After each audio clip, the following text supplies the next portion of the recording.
रहस्यमयी कहानियां हम सब ने पढ़ी हैं, है ना? पर कभी सोचा है कि उनमें ऐसा क्या होता है जो हमें इतना बेचैन कर देता है? आज हम काला दरवाजा नाम की कहानी को परत दर परत खोलकर देखेंगे। देखेंगे कि कैसे लेखक ने एक मामूली से बंद दरवाजे के पीछे डर और रोमांच की एक पूरी दुनिया बसा दी है। तो चलिए इस रहस्य पर लगे ताले को खोला जाए। जरा सोचिए, एक बंद दरवाजा जो अपने आप खुल जाए।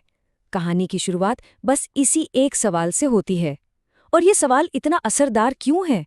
क्योंकि ये हमारे सबसे गहरे, सबसे बुनियादी डर को छूता है, अनजान का डर। ये हमें फौरन सोचने पर मजबूर कर देता है कि भाई, उस दरवाजे के पीछे आखिर है क्या?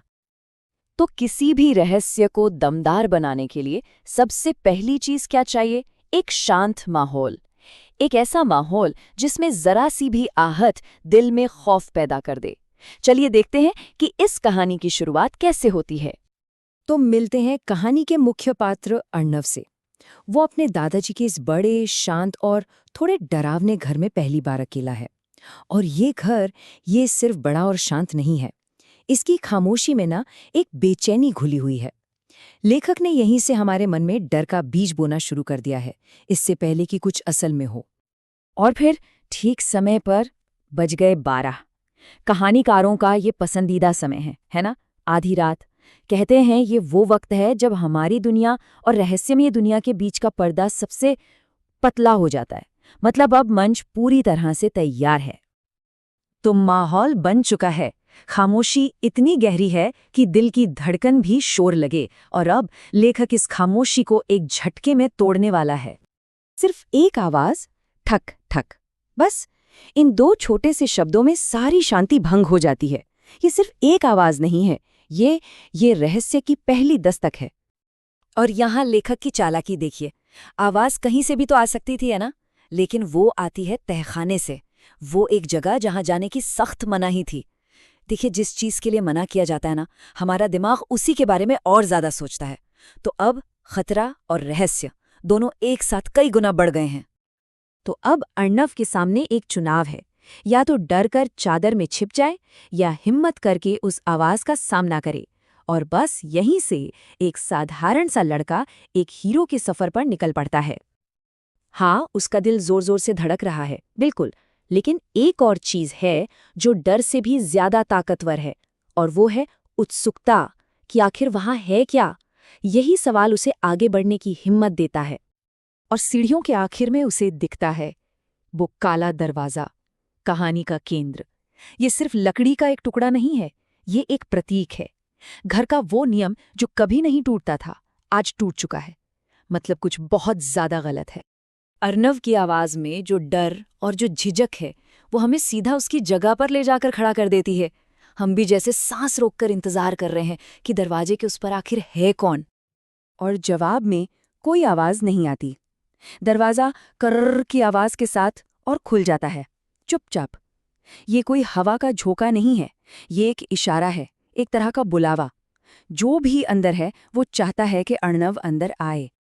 और अंदर घना अंधेरा नहीं, बल्कि एक अजीब नीली चमक है। बस इसी एक पल में कहानी हमेशा के लिए बदल जाती है। ये कोई चोर नहीं है, कोई जानवर नहीं है, ये कुछ और ही है। और ठीक उस पल जब अर्णव उस अनजान दुनिया में कदम रखने ही वाला होता है, एक जानी पहचानी आवाज उसे रोक लेती है। हर अच्छी कहानी में एक ऐसा मोड़ आता है ना, जब सारे राज खुलने वाले होते हैं। ये वही मोड़ है। दादाजी की अचानक एंट्री और उनकी वो तेज चेतावनी कहानी में एक नया ही मोड़ ले आती है।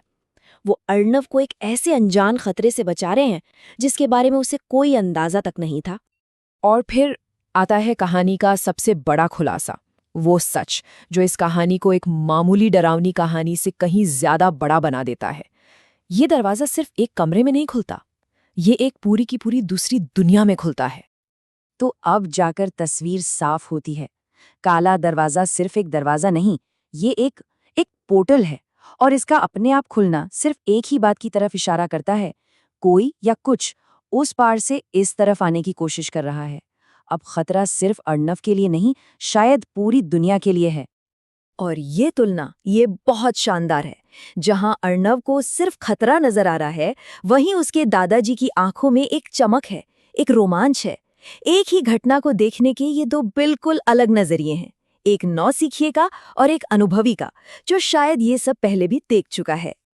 तो रहस्य तो खुल चुका है, लेकिन कहानी यहाँ खत्म नहीं होती, बल्कि सच तो ये है कि यहाँ से अर्णव की असली कहानी शुरू होती है। उसे अब एक नया मकसद मिलने वाला है। ये पल बहुत ही शक्तिशाली है। दादाजी सिर्फ दरवाजा बंद नहीं कर रहे हैं, वो एक विरासत सौंप रहे हैं। वो अर्णव को अब एक बच्चे की तरह नहीं, बल्कि एक बराबर के साथी के तौर पर देख रहे हैं। वो उसे एक बहुत बड़े मिशन का हिस्सा बना रहे हैं। तो अब अर्णव का मकसद बिल्कुल साफ है, दरवाजे की रखवाली करनी है और अपनी दुनिया को उस पार के खतरों से बचाना है।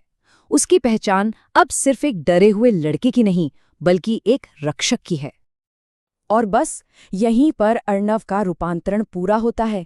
सिर्फ एक रात में वो एक आम लड़के से एक रहस्यमयी दुनिया का रखवाला बन गया है। उसकी साधारण जिंदगी अब हमेशा के लिए बदल चुकी है। तो हमने देखा कि कैसे काला दरवाजा कहानी में साधारण चीजों का इस्तेमाल करके डर, रहस्य और रोमांच की एक पूरी दुनिया खड़ी की गई है। कहानी यहाँ एक पड़ाव पर आकर रुकती है, पर खत्म नहीं होती। लेखक हमें एक आखिरी और शायद सबसे बड़े सवाल के साथ छोड़ जाता है।